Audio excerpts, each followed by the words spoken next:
Hey there, comrades, and welcome to the Revolution Report. Welcome to our live stream titled "Supporting Palestine and Israel." Palestine and Ukraine at the same time makes no sense.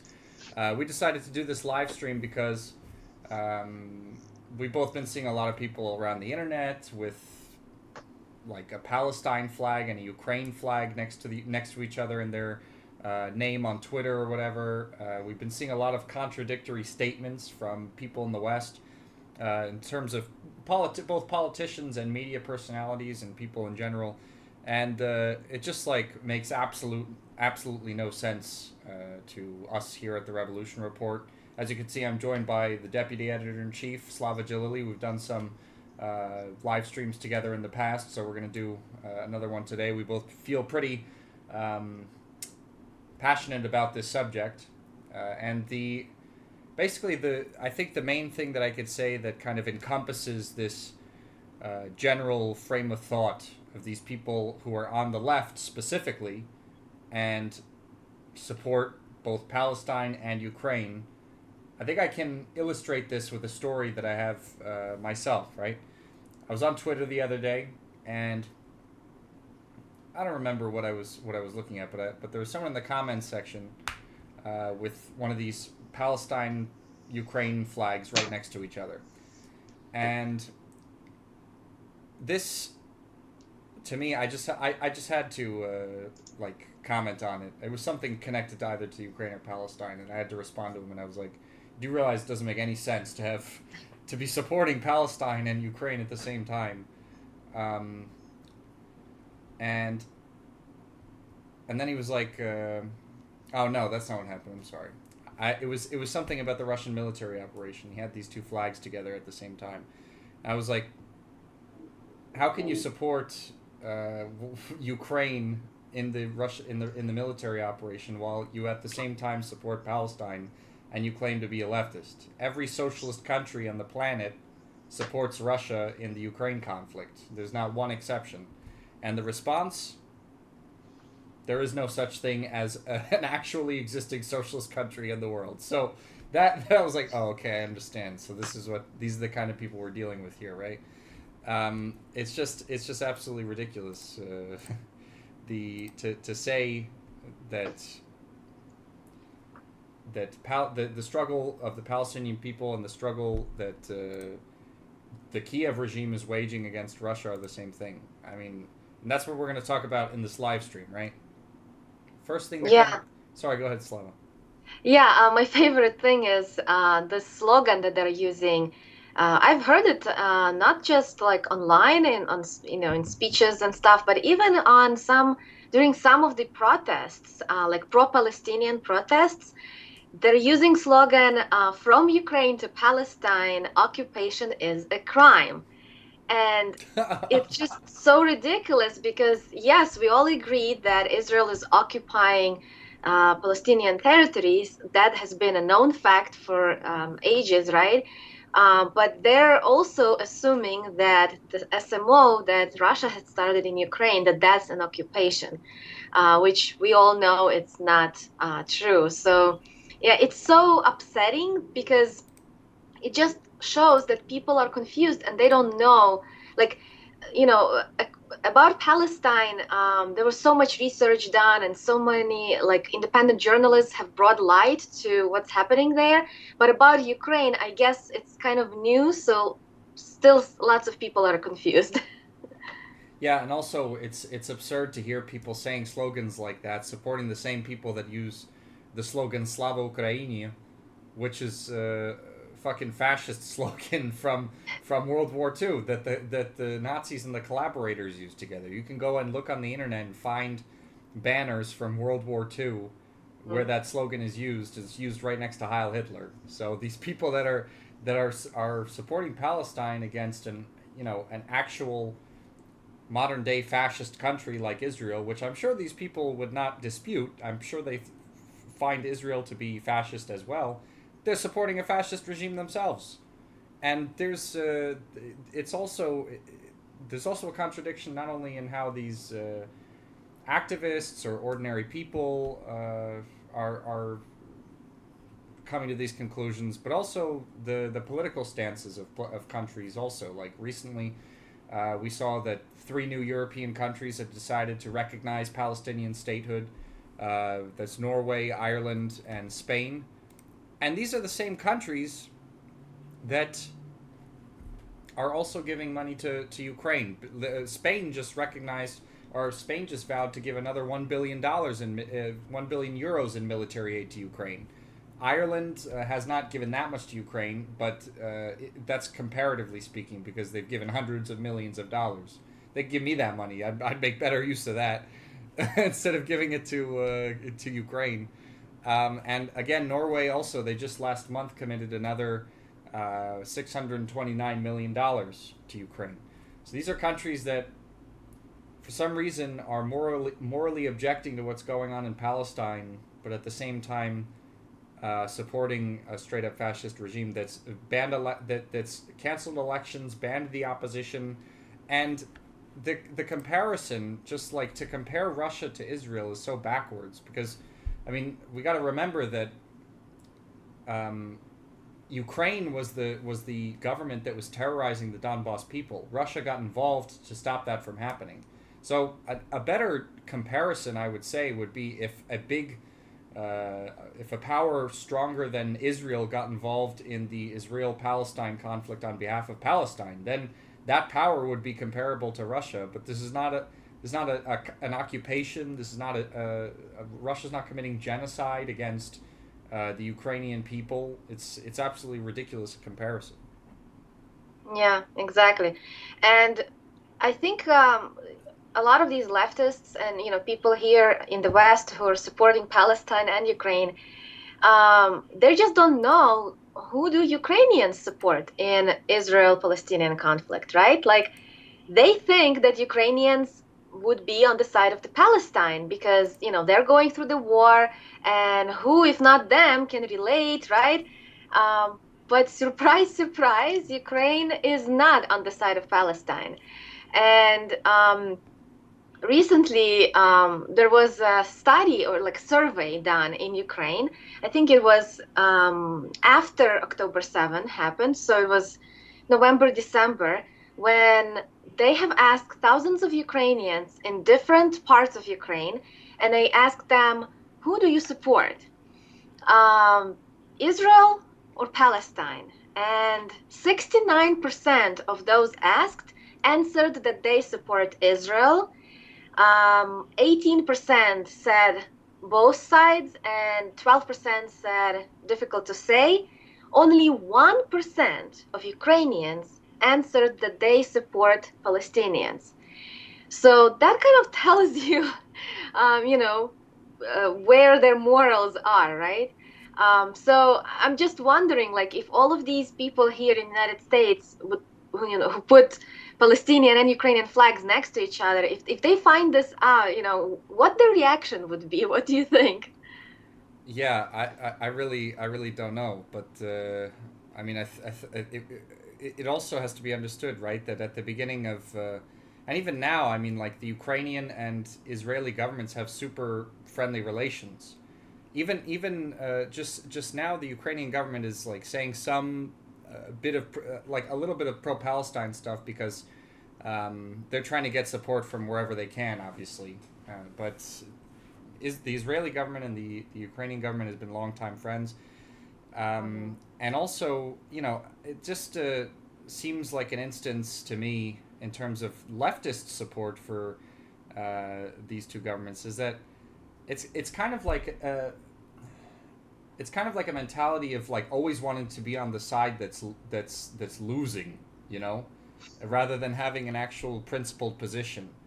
Because Russia obviously has allowed the Donbas people to gain the upper hand in the Ukraine conflict, and that's a good thing for the underdog in that situation. But I feel like this is something common with like Trotskyists, ultra leftists, where they always have to be on the losing side of things as well.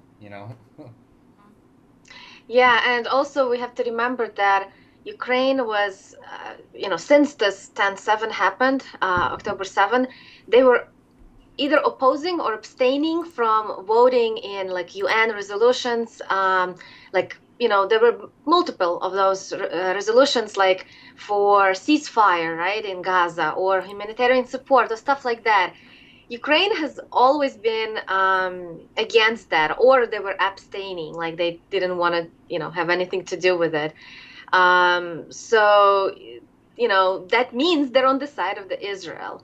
And before this escalation happened in Palestine now, and before SMO started, like you said, Ukraine and Israel had really tight, collaboration. The two governments were always in good relations, and during those 8 years of war in Donbass, Israel was supporting Ukraine. Like they were like, yes, go kill your own citizens, because Israel, has been doing that to Palestinians for many, many years. Abusing the human rights of Palestinians, killing thousands and thousands of them, right? So Ukraine was basically, during those 8 years, Ukraine was learning from Israel how to abuse people. And Israel was sending help, was sending soldiers, and this organization ADL, Anti-Defamation League, that like they always on the hunt for anti-Semitism Yeah. and stuff like that. Well, they were like the crimes of neo-Nazis in Ukraine, like Azov Battalion, Aidar, and Right Sector, and so on. Their crimes were so bad that even Amnesty International and ADL couldn't be quiet anymore. So occasionally they would speak out. They would say, yeah, Azov is the problem, yeah, they have Nazi issues and stuff like that, because it was just so obvious, right? Mm-hmm. But then as soon as SMO started in 2022, guess what? Azov is no longer a problem. ADL came out and said, no, no, no, they don't have they're not far right anymore. So they just backtracked and they started coming up with excuses on, why we should be supporting Azov and all of these neo-Nazi battalions. And also in 2022, Israel started sending their own IDF soldiers to Ukraine to fight Russians. So um, Zelenskyy was like meeting with Netanyahu. They had talks, and he even said that he wants to turn Ukraine into a big Israel. Mm-hmm. So we can just see that there's like similarities in their beliefs, in their practices between Ukraine and Israel. There is a video of Netanyahu saying, that we want land, and there is a video of Zelenskyy saying the same thing, that we don't care about people, we just want the land. Yeah. So they're really alike. Uh-huh. Yeah, I remember that. And a lot of these, to be honest, I was reading this Al Jazeera article that I'm going to put in the chat now for anyone who wants to check it out. It's called Palestinians in Ukraine Decry Double Standard as Kiev Supports Israel. And that's kind of what we're kind of talking about, the double standards of we're kind of talking about these similar double standards in this live stream, but the people who are featured in this article, they're coming at it from the opposite perspective. They're like they're criticizing the Ukrainian government for supporting Israel, but these are like middle class Palestinians in the diaspora that are saying stuff like this, and Ukrainian liberals, right? And they're like, I mean, you guys can read the article right now. Whoever's watching, the person they interview is like a Palestinian fashion designer, and another guy's a doctor. Now, this is a different social class that's actually from the actual people that are seriously affected by all this stuff going on in Israel and everything, in Palestine, rather, and. There are also people who moved to Ukraine under the fascist administration that currently exists. It's an interesting article to read to understand this perspective. But yeah, I think I think it's safe to say that working class people in Palestine probably have a different, and the ones that are there or can't afford to leave probably have a different understanding of the situation there. But you had Slava, you had a slideshow you wanted to show, right? Would you like to go to it now?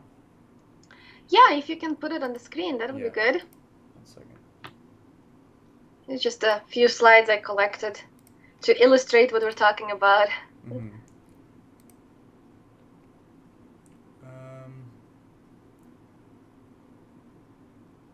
All right, I think I'll just leave it like this because I'm not really sure how to do the actual slideshow thing through Google. But I'll just change the slides when as you need. Okay, here's the first one. It's on the screen now. Yeah, well, the first one is just like example of what we were talking about in the beginning. I'm sure all of us have seen multiple, examples of this. Sometimes there's Ukraine in the background and Palestine as the main picture. They're just, all of these different hashtags, free Ukraine, free Palestine. They're interchanging them and using them together. They really do think that it's the same thing. Like they equate Palestinian struggle and Ukrainian. And you can go to the next one. It's showing basically the same thing, same hashtags. It usually goes with the EU hashtag or even sometimes with American flag, which is so ridiculous because, both EU and United States are sponsoring Israel right now. Yeah. So why would you have a Palestinian flag and EU? Like, why? Yeah, it makes no sense. It just doesn't make sense. Yeah. The victim and the sponsor. So what kind of syndrome is that? I know when you identify with the abuser, that's a Stockholm syndrome, right? Yeah. But when you identify with both, what is that? Yeah. So I wrote an article on this. You can click on the next slide. It shows the picture that I've used on the article I wrote. You can find the article on TheRevolutionReport.org. I used some sources there. Like you can find all the links to what I've been mentioning before. On the next slide, you can see that's the survey I was talking about. That they were asking Ukrainians, who do you support? And the next slide shows the results. So you can see that only 1% support, of Ukrainians support Palestine, and 69 plus all of those who are not sure, they were just probably, they didn't want to say what they really think. But I think if you push, they will say Israel because there's really not that many Palestinian voices in Ukraine. But Israel has been financing, their position, right, for years in Ukraine. There's a lot of Israeli Ukrainians. Many of them are very wealthy, like oligarchs. I'm sure you've heard of Kolomoisky, Jewish oligarch who used to he was financing Zelensky's campaign when Zelensky was running for president. Yeah. Behind him, Zelensky wouldn't have been able to do it on his own, even though he was pretty popular, but he needed finances. So Kolomoisky was the one who was behind him, and he, I think, also sponsored the Servant of the People, that movie. Yeah. Yeah, where Zelensky first, practiced how to be president, from screen to live. Yeah, what a turn of fate. Yeah.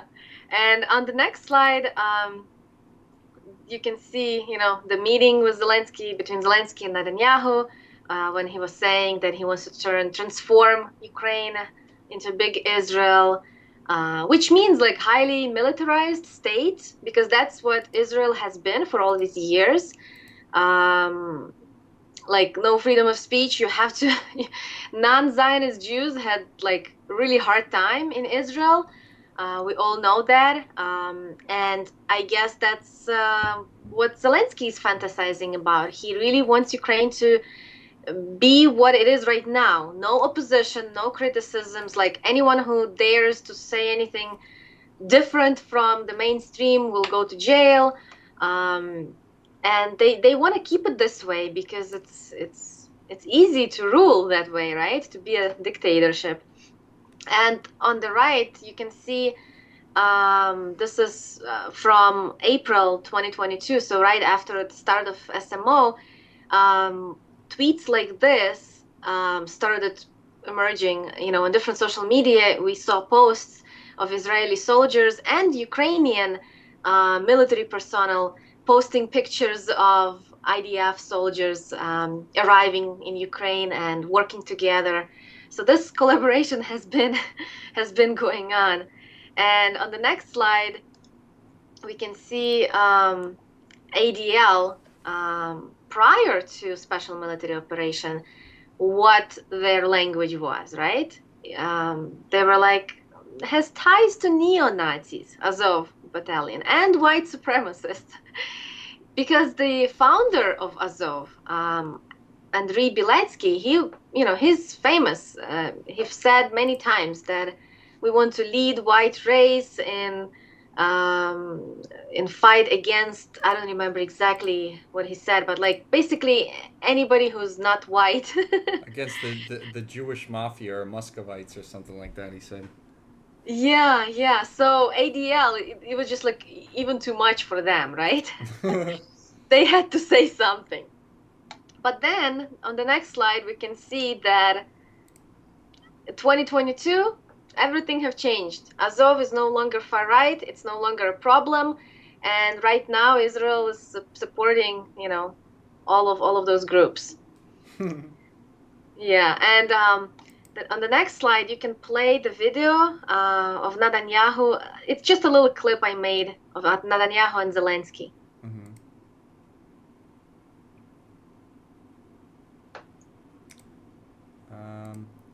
On screen share, it's actually not going to play unless there's... Oh, it's not playing? Okay. Well, wait, okay. Yeah, I'll just say it then. Yeah. Yeah, I'll just say it then that this is cut out from interview that Netanyahu did with Jordan Peterson, and you can find it on YouTube. It's available, and he's saying that it's our land. So basically, he's not giving any chances to Palestinians. He's like, no, it's all ours. It all belongs to Israel. And then the second part in the end, it's when Zelenskyy was becoming a president, I believe. He was saying that Crimea and Donbass are our lands, and we're going to get them back. So before he became a president, he was running, he was saying completely different things. He was like, we should respect these people, and if they want to speak Russian, we should allow them to speak Russian and practice their culture and whatever they want. We should be friendly and all that. And then as soon as he became president, he's like, no, it's our land and we're going to take it back. So things, changed right away. It's like he went full fascist, yeah. And for everyone watching who doesn't know Zelenskyy that well, I mean, Zelenskyy, when he was a comedian, he was super popular in Russia. He was actually, and he almost exclusively spoke Russian. I don't think he even spoke Ukrainian before he became president, and he started taking Ukrainian classes. Like, he spoke Russian, and his TV series that he directed were all in Russian. I watched one of them also. It's called like the In-Laws. The translation's like the In-Laws in English, and it's actually very good. He should have stuck to being a TV producer, I think. Yeah.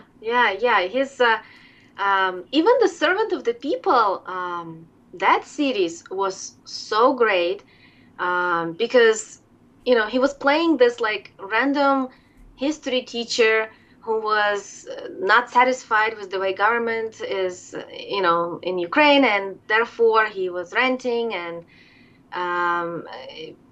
people filmed him, and then he, I don't remember if he applied to run for president or someone did it for him, but long story short, when he became a president, he was he was driving his bike Yeah.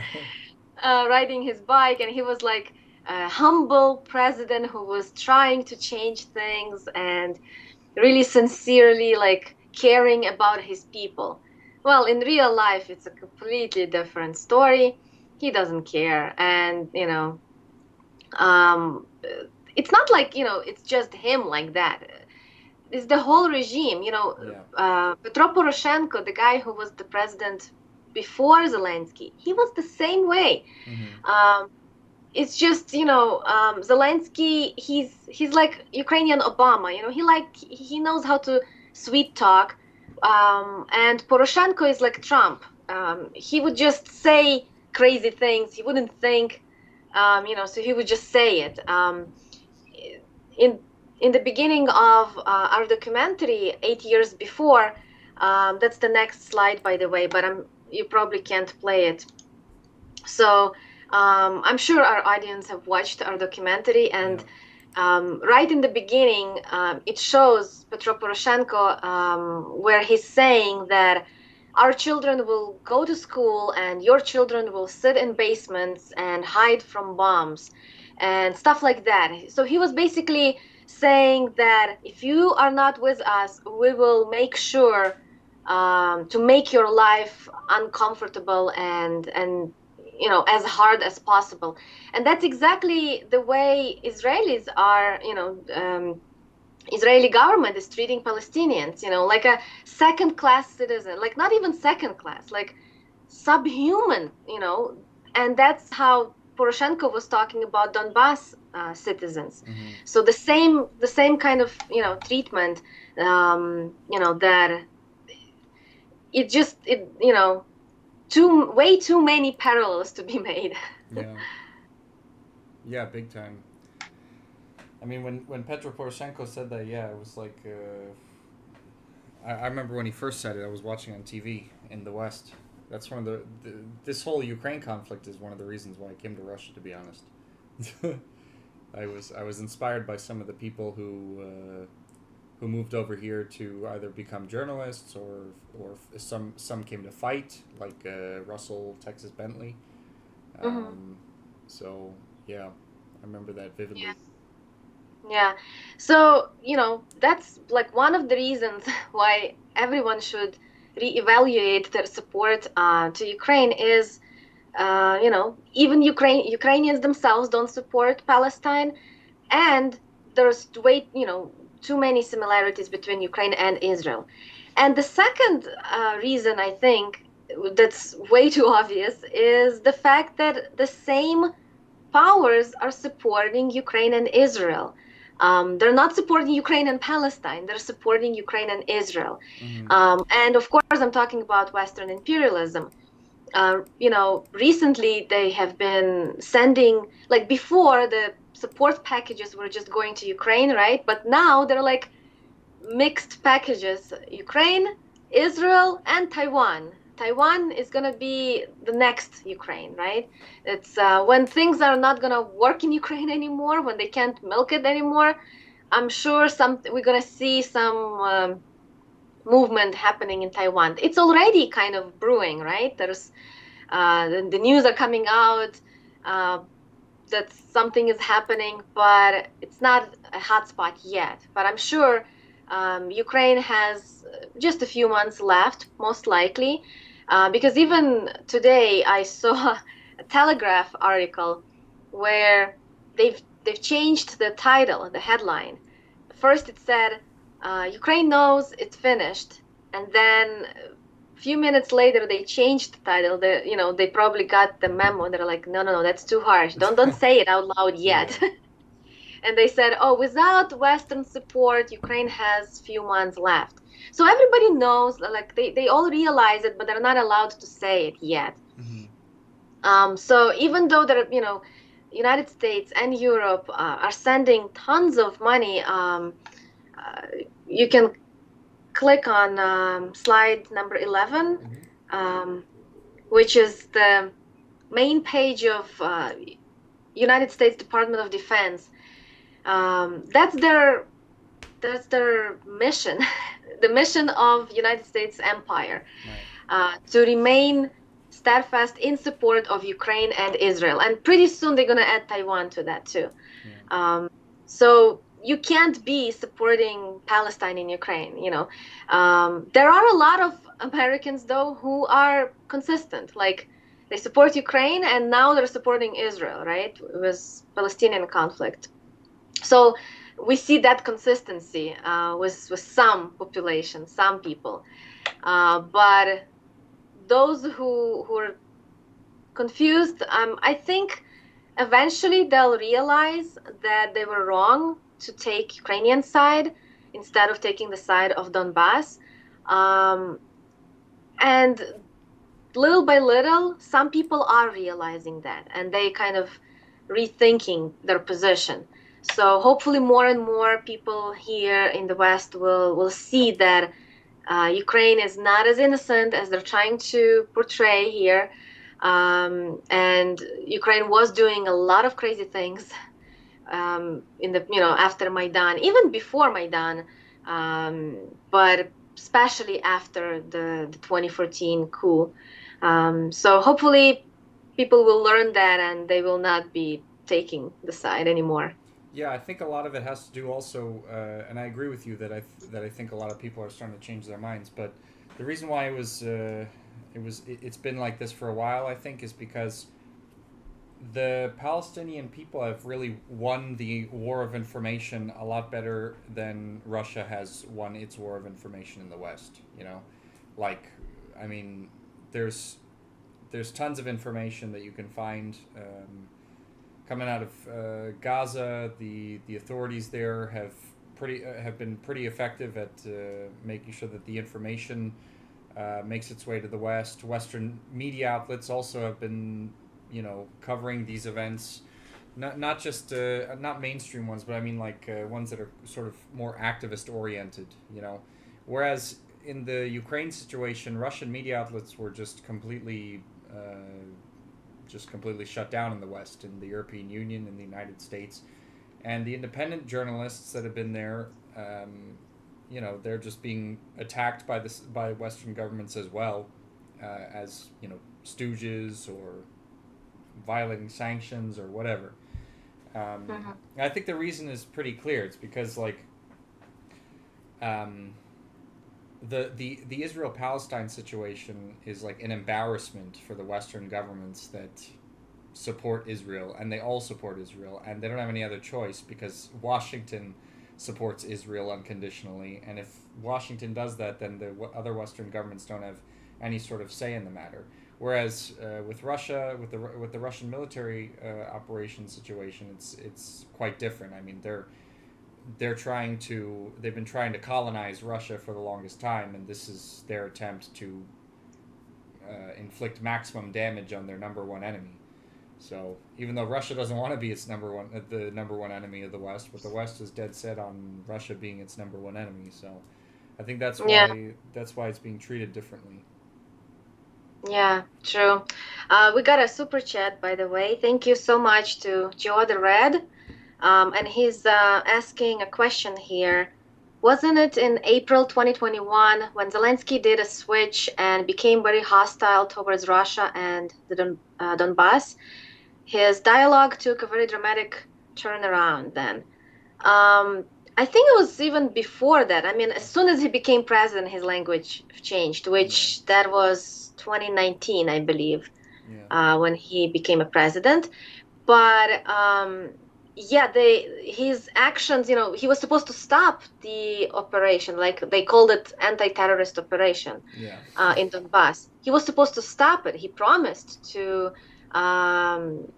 stick to Minsk agreements and, don't fight anymore, but he didn't. He kept breaking those agreements. And I think they were like escalating. So, Russia started preparing also for supporting Donbass. And that's when I guess Zelenskyy got the memo from Washington that don't play nice anymore and just show your true face now. And his language became more and more ridiculous, like towards the start of special military operation. Yeah, he probably came to power and got a memo from his Western overlords telling him, "Look, this is the deal," you know, and especially to a guy that was on a peace platform, you know. I mean, I think I've said this in a live stream or two before, but like I was in Lugansk when the elections were taking place in Ukraine, the elections in which Zelenskyy won, and the Lugansk local media had interviewed me, asking me, you know, if I was optimistic about Zelenskyy, because they were super optimistic. And I was like, no, I think he's just going to be a shill for Western imperialism, and that's not really the response they wanted. And so I could tell on the look of this correspondent's face. But you know, I mean, I was right. You know, I just gave it to her how it is. But it's unfortunate that you know, Ukrainians believed that it could have been a different way through the political system that was established through the 2014 Euromaidan coup d'état. You know. Exactly. You know, they haven't learned the lesson yet. You can't be safe when you play with fire. Like, you're gonna get burned. And anyone who decided to play with imperialist fire, you know, and submit to United States influence and play by their rules is going to get used by the empire. So you can't expect anything else out of it. You either join the opposition, those countries who are fighting the empire, so the anti-imperialist bloc.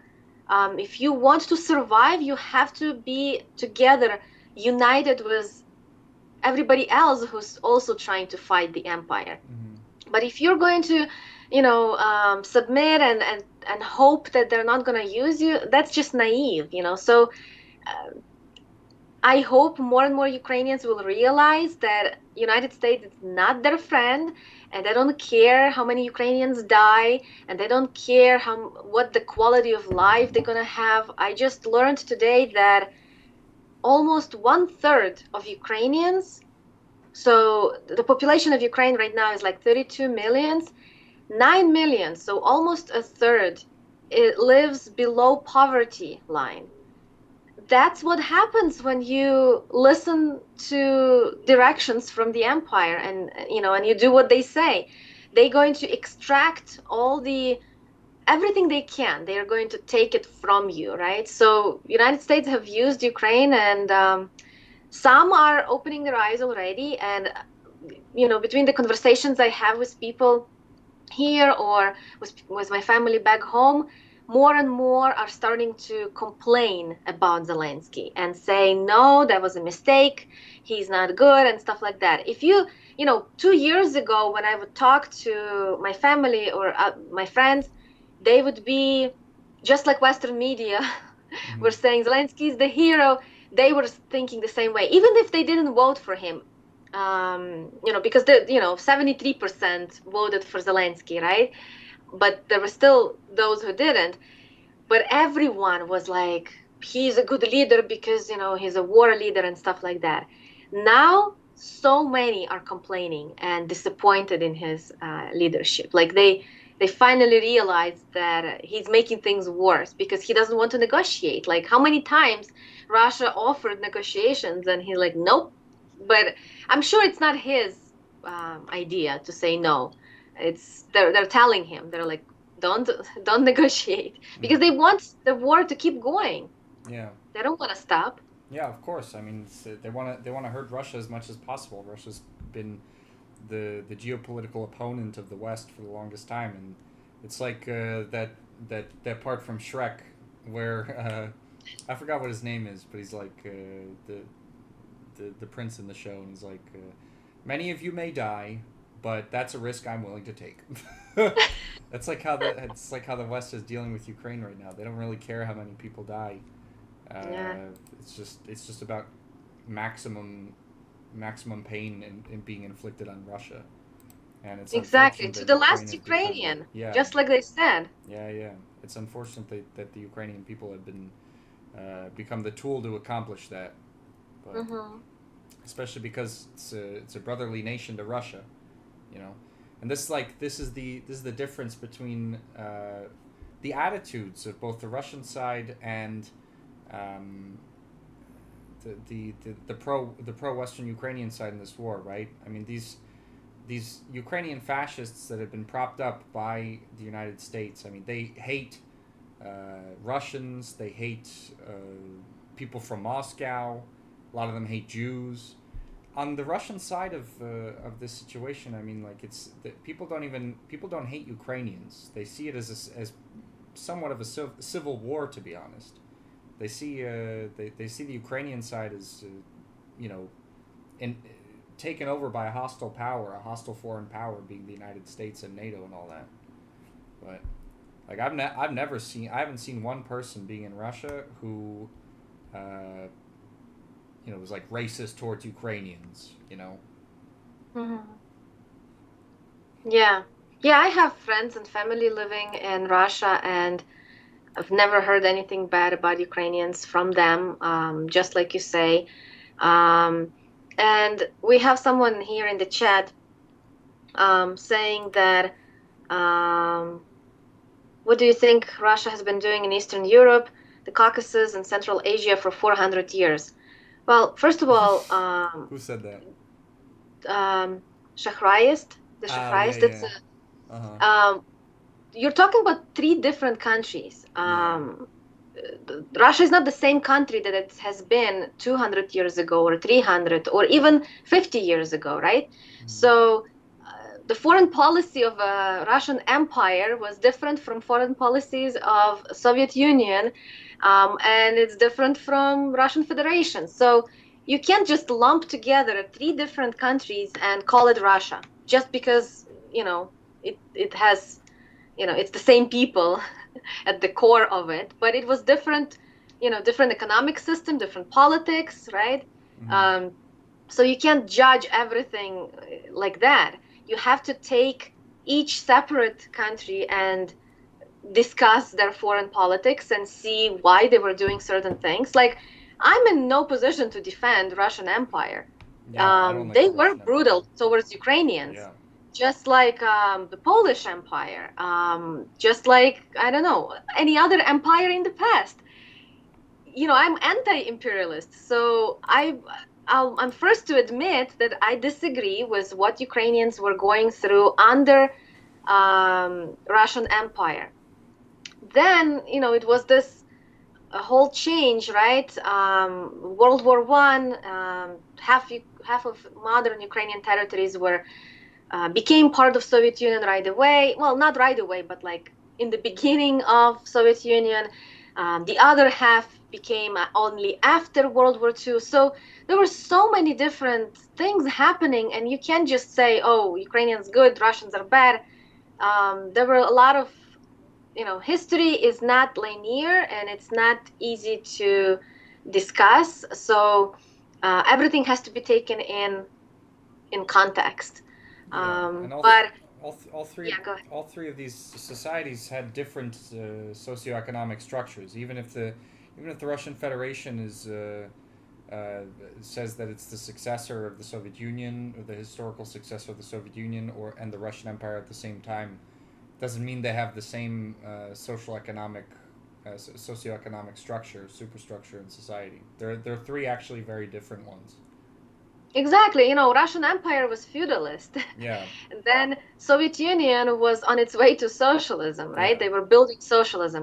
Now we have Russian Federation that's capitalism. So there is a lot to find, to criticize every country, even socialist countries. But what's important is the foreign policy, right?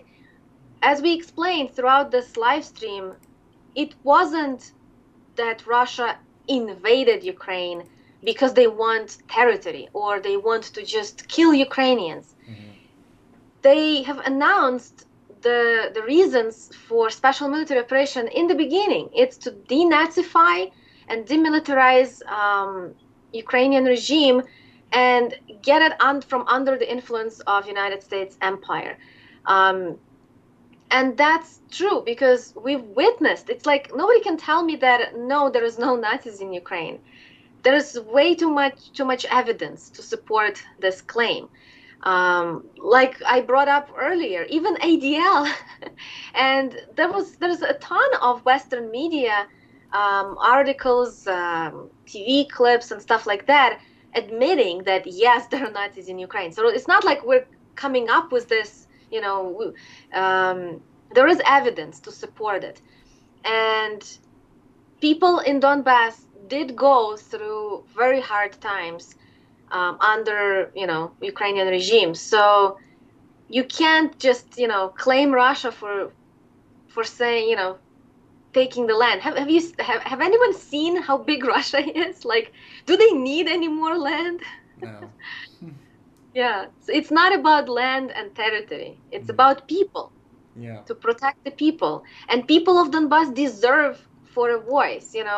I always bring up my aunt who lives in Donbass because she's hoping for one thing, just live in peace. And she told me, she's like, I don't care what flag I live under, just leave me alone, don't bomb, right? And allow me to speak the language I want.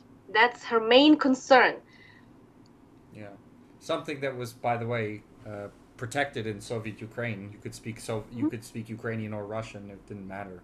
Which is going to be actually part of an interview that we're coming out with soon. I did an interview with some people who lived in Soviet Ukraine, and they have some interesting stuff to say. I think you guys will find it interesting.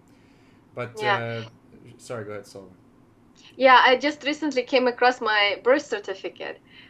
I needed it for some paperwork, and I haven't seen it in years because, I don't need it. And I was born when there was still Soviet Union, so on my birth certificate, there is a hammer and sickle, and it says Nice. USSR. And then when I opened it, I was like, before I didn't pay attention to it, but now I've noticed there is Russian language and Ukrainian language underneath. Yeah. So yeah, they did respect it, and I'm from Western Ukraine where people speak Ukrainian only, right? So they had it on both languages, so they allowed people to practice the language. Yeah. Yeah, that's what also the people that we interviewed talked about. They said it was basically the law of the land that everything had to be in Ukrainian, and the Russian language which was considered just the international language across the Soviet Union between peoples. That's how they communicated. They used Russian, so that if someone from Kazakhstan came over to Ukraine, I don't know, on vacation or something, or they worked there for a little while, they don't speak Ukrainian, so they speak Russian because everyone else does, and they can communicate in that way. It's a completely logical thing. Yeah, and that's the fact that 15 different republics were united in Soviet Union, and they all had a chance to learn Russian. It helps them even now, 30 plus years after the dissolution of USSR. Yeah. Like when I immigrated to United States, there is a huge Ukrainian community here. That's true, but there is also a lot of Kazakhs, Uzbeks, and all others, right?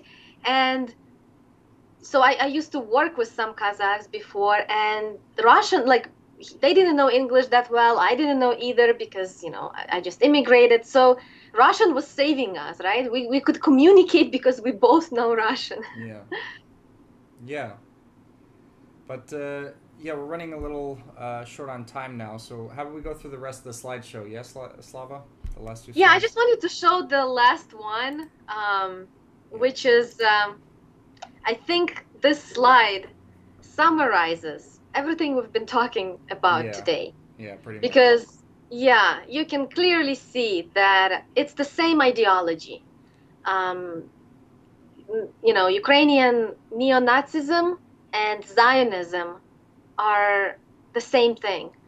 And it takes its roots in Nazi Germany, because you can see what the guy is doing here, right? What we all know what that means. So it's just no way to deny. They're the same. Yeah. Yeah, there's plenty of people with that point of view as well. That's for sure. as evidenced by, you know, some of the neo-Nazi rallies we've seen in the United States, Mhm. who, you know, for all the people that are saying that the neo-Nazis support Trump, neo-Nazis these days in the U.S. have been saying that they support Biden instead, because Biden is the one that's been sending aid to Ukraine and helping the Azov battalion. You Yeah. could find that video on the internet. Anyone who's watching, of the neo-Nazi rally saying basically "Heil Biden." It's absolutely nuts. But Yeah. yeah. Anyway, so I'm gonna cut off the live stream now, just because it's a bit late here in Moscow. I've been working all week, so I'm gonna get to bed. And I got food poisoning yesterday also, so I'm not feeling so good. But it was a good discussion, and comrades watching, I hope you liked it. If you did, then please try and consider becoming a member on Patreon. We've got 3 tiers: rank and file revolutionaries, commissars, and general secretaries, or throwing us some super chat thanks, whatever it's called on YouTube. We really appreciate it. But yeah, so we have these live streams every week, so definitely stay tuned. Next week, they're almost always Thursday at 10 p.m. Moscow time, so stick around for that. We're going to come out with some new videos soon as well, including that interview with those people who lived through Soviet Ukraine. And yeah, well, it was a pleasure doing this live stream for you guys. It was a pleasure having Slav on once again. And comrades, workers of the world, unite. Thank you. Bye. Bye bye.